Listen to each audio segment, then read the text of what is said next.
तर भाजपमधला अंतर्गत वाद चव्हाट्यावर आलेला आहे। पदाधिकाऱ्याकडूनच माजी खासदार हिना गावित यांना सुद्धा शिवीगाळ करण्यात आली आहे।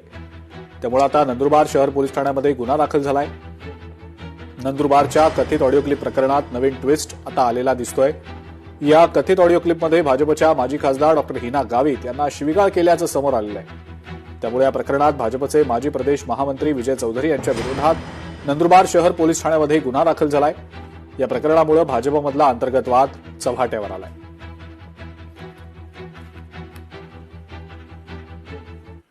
डॉक्टर गावितने आपल्याला विचारलं नाही, आपल्याला साधा फोन बी केला नाही।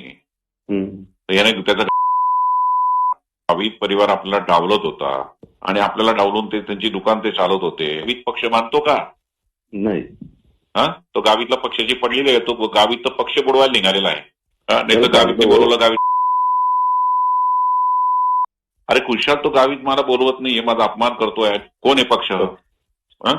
इथे पक्ष कोण चालवतोय? पक्ष कोणाचा ऐकतोय? निलेश का खूप शक्तिमान आहे का? खूप काम करतो का? निलेशच्या क्षमतेपेक्षा आपण त्याला मोठं केलेलं आहे। हो, मोठं केलं आहे। एक निष्ठेने काम करावं लागेल तर तू मोठा होशील म्हण। आणि विजय भाऊशिवाय त्याला पर्याय नाही म्हणा। अरे भाऊ दादा, तुमच्याकडे आम्ही आलो सभेला, त्यांची इतकी जीवावर आली आमच्याबद्दल, एवढी बोटं मोडलीत, एवढी बोटं मोडली, एवढ्या आम्हाला शिव्या दिल्यात। काय सांगू तुम्हाला, काय गरज होती? मी काय सांगतो दादासाहेब जी, आता आपला सर्वांच्या याच्याने हा मंत्रीने बनायला।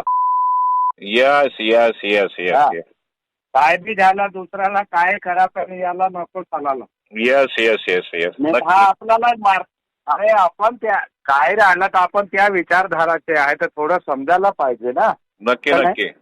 आपण काय दुश्मन आहे का त्याचा? पण तो अरे तुम्ही तर एक ठिकाणी, मी तर त्याच्यासाठी काय केलं तरी नाही माझे झाले, ते चाले कोणाच्याच होऊ शकत। अहो मी पण तुम्ही म्हणता ना तसं मी पण 2014 मध्ये त्याच्यासाठी त्याच्यासाठी खूप केलं। आता सुद्धा मंत्री करण्यासाठी मी एका मिनिटात हिना माझ्याकडे आली, एका मिनिटात मी देवेंद्र भाऊंना फोन केला, देवेंद्र भाऊंना म्हटलं करून टाका, म्हटलं काही अडचण नाही। तेच ना तरी सुद्धा दादा माझा एवढा अपमान केला, काय सांगू तुम्हाला। मी निधीसाठी 50 वेळा गेलो, तरी सुद्धा हो देतो करून 2 वर्ष घालून टाकले त्या माणसाने, शेवटपर्यंत दिला नाही। आता फक्त एकच नजरी समोर ठेवा, हा नको। येस, बसू आपण सर्वजण एकत्र बसू आपण। तुम्ही सांगा तेव्हा येऊन जा। हो दादा, बसू आपण एकत्र। काल मला फोन आला आणि म्हणे मला तुम्ही इमर्जन्सी भेटा। मग मी त्याला चेंबूरला रात्री 1 वाजता भेटायला गेलो। मला इतकी झोप लागत होती तरी पण भेटलो त्याला।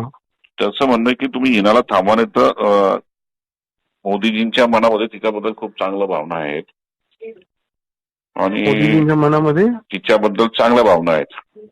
ट्रायबल आहे, उच्च शिक्षित आहे, चांगलं बोलते, फलाना युथ आहे। तर तुम्ही भाजपमध्ये सक्रिय झाली तर पुन्हा ती तुमच्या मानगोटीवर सगळ्यांचा बसेल, भाजप संपेल, केंद्रात सुद्धा ती भविष्यात आणखी तिला अपार संधी मिळू शकते वगैरे वगैरे।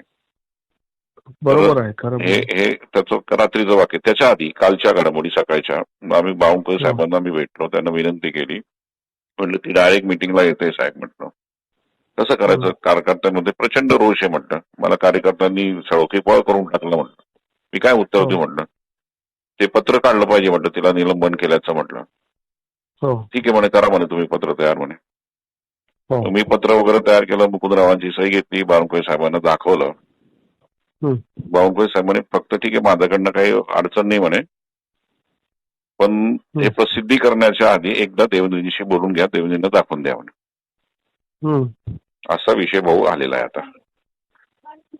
तर आपल्याला देवेंद्रजींना भेटावं लागेल, तुम्ही, मी, राजेश पाडवी असं।